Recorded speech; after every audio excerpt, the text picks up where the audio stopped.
morning, right? 7:13. Yeah.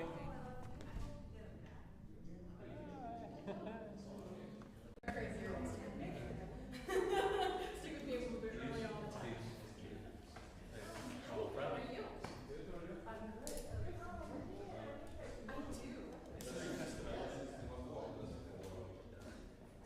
It does say 2019. It also says 2019. Yeah, 6 up right now.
I am very pleased to introduce our second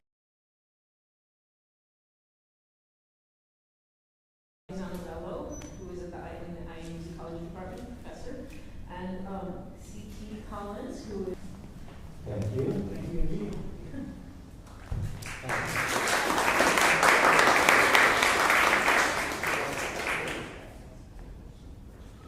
You have now had a chance to have a look at it before coming here. After program,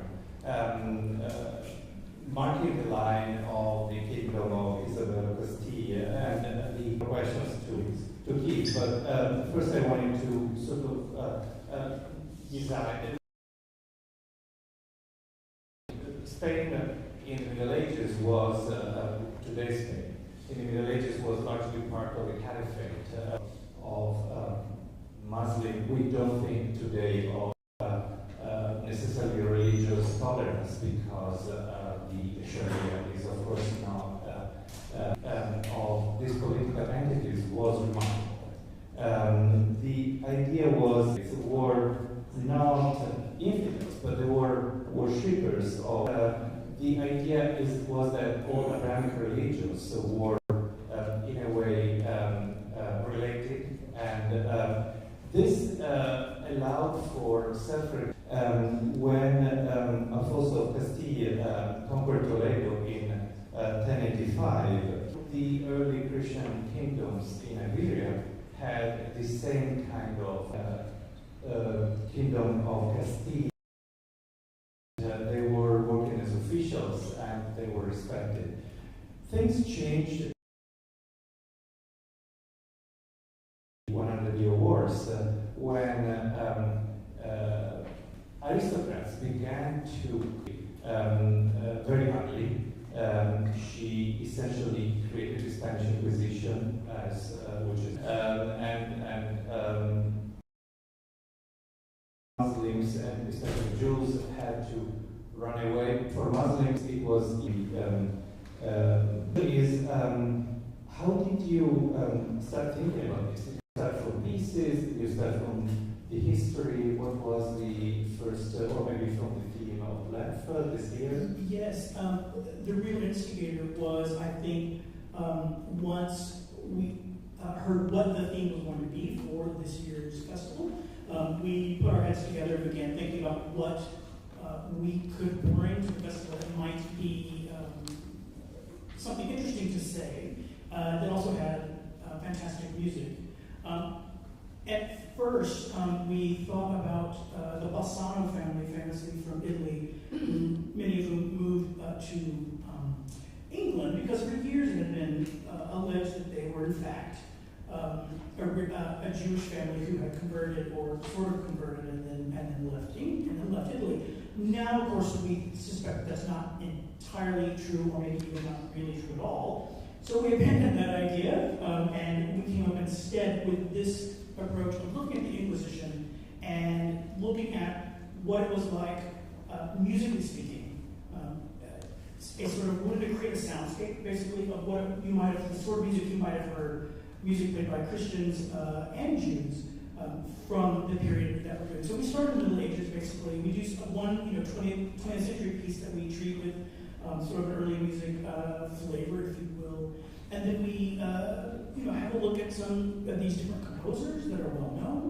Perhaps not to everyone, but I think you'll agree they deserve to be. And then we end up with the wonderful music by Rossi, which is sort of in many ways a culmination, if not uniquely so, of notated music in Hebrew published in Venice. We don't have, there's not a lot of this kind of music, of course, for us to choose from, but we do have quite a lot of music by Rossi, for instance. Yeah, absolutely. I'm glad that you, as much as I love the Bassano family, yes, I'm glad that you don't fall for Lazowski's idea. They would be the only Jews running away from Venice in the 17th century, in the 16th century. So it's like, okay, maybe, but the reality is that there was a lot of money in England at that point for people with their kind of expertise. So, and also the claim about there being Jews is, has been disputed, let's put it this way. And you talked about the glorious music, which I couldn't agree more about. And I should also say that Spain is an area in which Renaissance musicology has lived for 10, 15 years maximum, so it's much less explored than England, Italy, or Central Europe. And we're still finding a lot of things about Spain. For example, this music has, it's in authentic sources, so it's been known for some time, but the context around this music is being explored actively. There are a number of projects that are very exciting, so maybe we'll have more ideas about possible concepts in the future. So you were talking about the Rossi and the notated music. Obviously, to some extent, you have to massage the notation because instrumental music is not written out, presumably as it was performed, at least in the first part of your concert. What kind of things do you guys do? How do you channel a medieval or Renaissance instrumentalist? Sure, yeah, that's really the heart of a lot of what we do as far as the creative process is trying to get a handle on how do we do make this music in such a way that reflects both its roots, but also perhaps make it a little more accessible if needed. Now, in the case of one of the earlier pieces,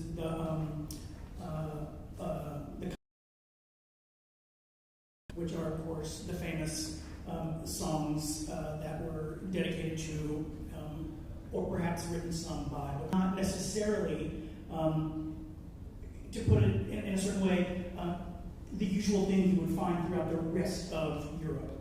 And without going into too much detail, we just sort of had to decide, how would we interpret some of these images and with the music. And so we settled on using the hurdy-gurdy, which you'll get to hear in a bit.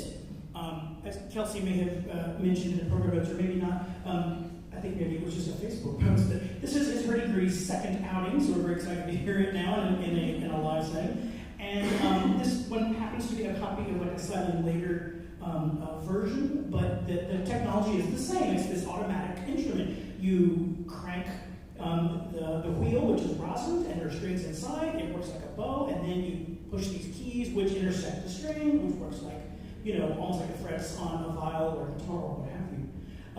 And so, that's an unusual sound to be sure. And we added to that a little bit of harp playing. I've got harp over here that's a slightly later Renaissance version that has these brays which make a buzzing sound. I've turned them off because the canticas are a little bit earlier than we might have had that particular technology.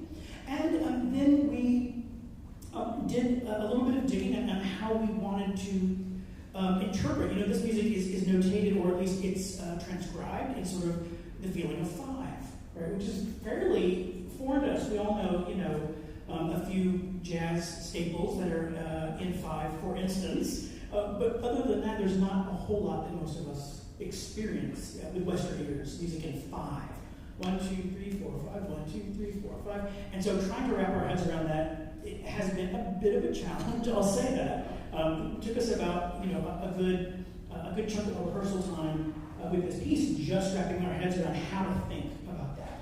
Because as musicians, we all can internalize thinking in 3 or 2, but 5 is a combination of both, or maybe it's neither, or something else.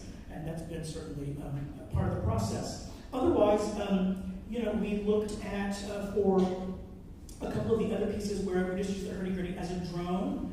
There's sort of a ballad you'll see in a way, a story setting that you'll hear. And then also there is this, there's another song we do where it alternates with the various instruments recorder. And the singing, and she even does some vocals and she actually improvises over these drones that we're doing, which I think you'll find particularly interesting. She's fantastically talented at that, especially I think. And then for the later things, we relied on, we're all products of the Early Music Institute or the Historical Performance Institute, and so we have, we hope anyway, some skills there to figure out how we're going to interpret what we see on the page, and then decide, how much of that is, the music is not the notation, as we all know, and so making it come alive, is also, of course, part of the fun process. Yeah, thank you. And the idea of instrumental treatises is very appealing, but we don't have any from before the 16th century. So when we're looking at centuries of music that we have, in which there's no evidence whatsoever on the notated sources that it was, with very few exceptions. There are a couple of manuscripts but we also have manuscripts that we know belong to wind bands, in which the notation is exactly the same as vocal manuscripts, including notes that under no circumstance would be possible to produce with the instrument. And we just know that musicians were so used to performing that music that they translated it in real time. And so the improvisation that you mentioned is definitely a core part of this practice, and I'm glad that you guys are engaging in it. And I've listened to you many times, and it's one of the things that I appreciate, the way you engage in this. Thanks, and yeah, it's a lot of fun to do. It's not something that you can easily, I find it difficult to teach it, but you just have to actively do it enough to become comfortable. You have your bag of tricks that you're able to pull out at the drop of a hat and use those as you go. And that, of course, is an ongoing process for sure. And there's no guarantee that what we're listening to this tonight is similar to what people listen to. But, until we have a time machine, this is what we have. And we have people who are talented and who do their homework, and that's the best we get. And it's a very good best. My hope is that if some of these musicians were alive today and were hearing us, they would be no more horrified than perhaps Shakespeare would be, were he alive, to hear an Appalachian group do with accent one of his plays. And I think that's a pretty good goal if we can get that close. We won't know that, of course, but it's a fun thing to think about. Yeah. So one last question. I think we're running out of time, but one last question about the second part of the program and the uncomfortable pieces, because there are pieces that have texts that, frankly, offend our sensibility and our humanity. And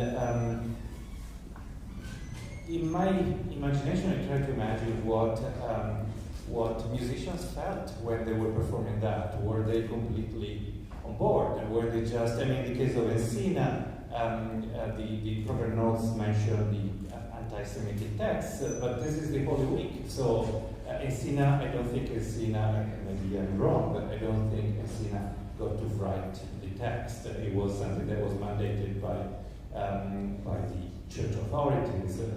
But at the same time, of course, there will always be debate about whether we need to hear this text today or not. And obviously, there are advantages to forgetting, but also to remembering. What do you think? Oh boy. Well, you asked how they thought of it. I think they probably thought of it in similar ways that we deal with it today.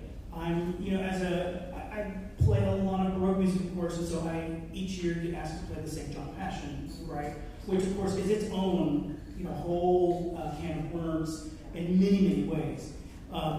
And listening to my Christian and Jewish friends and colleagues and scholars debate what to do about this is an ongoing process, and I think it will continue to be so. And I suspect the same sorts of things happened at that time. Now, we don't know for sure how some of these musicians might have performed, especially if they were conversos, sort of these forcibly converted people who had to put on a face, perhaps. It's hard to know that, but I think we can all well imagine what that may have been like at that time. We take the approach that we're going to present this music in an honest way that is both, we think, a subset of the general mood of the time, but also trying to be sensitive to what's going on today. I will say that when we began this program, October 6th had not happened. And so we had to revamp some things for sure. Things you really had to think about. For me, that's a really important part of the music for any of us, is trying to tie in this older music to what's going on today and making sense of it. How do we use this to make the world better if we can? And sometimes the answer is we can't. And sometimes the answer is, sort of, or maybe. And that's, I think, not such a bad thing at all. Thank you. And I think by showing in this program that religions living together is a possibility, yes. You're already doing a lot. Just flashing in front of our eyes the sounds of this age. Maybe we can go back there, not next year, but thinking down the lane. And yeah, I'm really thinking that this. Exactly so. If nothing else, a little bit of hope. Yeah. If nothing else, yeah.